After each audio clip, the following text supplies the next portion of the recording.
Hey Marvel fans, I'm Ryan Penagos, aka Agent M, and I'm so excited to be sitting here with VFX supervisor of Marvel Studios Avengers Endgame, Dan DeLue. How you doing, Dan? Doing great.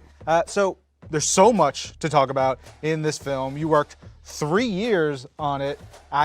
Let's just dive right into some stuff. You ready? Yep, let's go.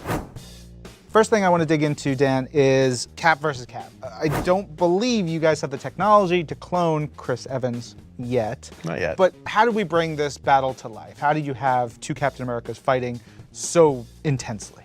A lot of the ways we shoot the fights is that you'll get out there and shoot it with 2 stunt performers and then kind of run the fight with them.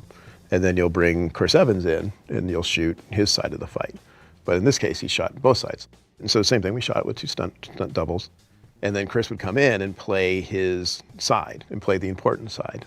And so from that, you could kind of get the different coverage, with the stunties and the actors, and then you get that great acting with them as they fight.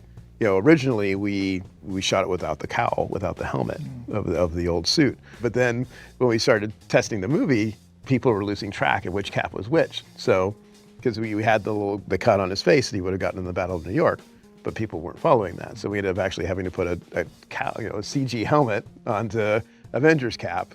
What we did is we worked with Lola, who's a visual effects company, and they have this thing we call the egg. Any of the actor come in, but Chris will come in, and you'll have 3 cameras kind of from the general angle in which you shot it. And then from that footage, you'll take the 3 cameras, take the best angle, build the best angle, and then basically take Chris Evans' head plus face and put it on the stunt double. And the trick is that a lot of times you can't just stretch the actor's face to match the stunt double's head. So you end up having to warp the stunt person's head to match Chris Evans' head and then put his face on it. Oh my gosh. Yeah, so easy. Sure. Yeah. Easy. So we're looking at this scene, and all of it essentially is created in VFX, which blew me away.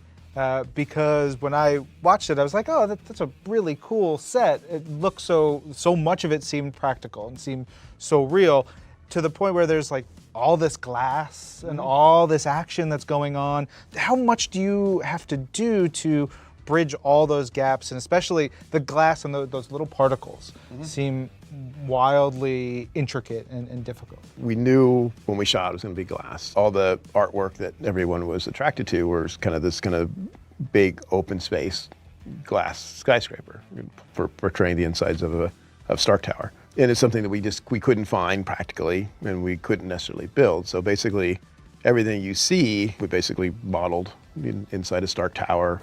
You got one bridge that we built made of glass that was reflecting green screen. So pretty much that was great to have, but then that got replaced quite a lot too, because you couldn't pull the mat off the green screen. But all the offices you see on the side are dressed, just like you would dress a set. You just, you built all the office equipment you could possibly want and start dressing everything from the sides. And it was interesting because with the set that we built digitally was incredibly detailed. We found that when we were cutting it, there was so much complexity to it that on the shortcuts of how we usually shoot our fights, you couldn't follow the action anymore because you needed to kind of get the clean silhouette of Cap, fighting Cap, that with all that busy background. So we ended up having to go in and just adding a little more atmosphere, kind of cheating the depth of field a little bit, just to kind of pull some of the detail out that we put into it. So there wasn't as much visual information going into your eye. So it was a roundabout way to get there, but ended up working.